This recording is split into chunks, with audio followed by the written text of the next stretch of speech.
Hello viewers, আসসালামু আলাইকুম। Anas cookeries আপনাদের জন্য নিয়ে এসেছে একটি আকর্ষণীয় প্রোডাক্ট। এখন আপনার সামনে রিভিউ করবে নিয়ামা টার্বো মিক্সার গ্রাইন্ডার। তো নিয়ামা সম্পর্কে আপনারা সবাই জানেন, নিয়ামা একটি নামি দামি ব্র্যান্ড। ব্লেন্ডারটা হচ্ছে made in India, 1200 watt original 100% copper motor. তো এটার সাথে কি কি থাকবে আপনাদেরকে ডিটেলসে বলে দিচ্ছি। থাকবে 1.5 লিটার একটি জার, সেটা দিয়ে আপনি জুস, লাচ্ছি, শরবত যাবতীয় কাজ করতে পারবেন।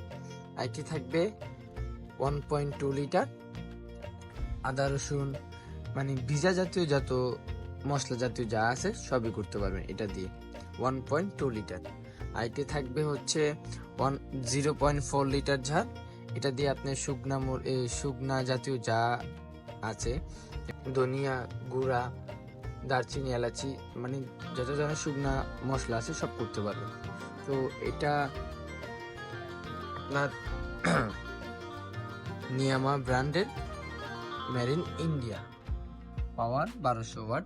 তো যে মেশিনটা থাকবে, মেশিনটা হচ্ছে এই যে 1 স্প্রিড, 2 স্প্রিড, 3 স্প্রিড, সাথে হচ্ছে আবার আপনার পালস করতে পারবেন আপনি। খুবই সুন্দর প্রোডাক্টটা দেখতে। যে নিতে চাচ্ছেন স্ক্রিনে দেওয়া নাম্বার সাথে যোগাযোগ করবেন, খুবই রিজনেবল প্রাইসে দিয়ে দিব। যে নিতে চাচ্ছেন স্ক্রিনে দেওয়া নাম্বারে যোগাযোগ করুন। ধন্যবাদ, আসসালামু আলাইকুম। সবাই চ্যানেলটি সাবস্ক্রাইব করে বেল আইকনে ক্লিক করে পাশে থাকবেন।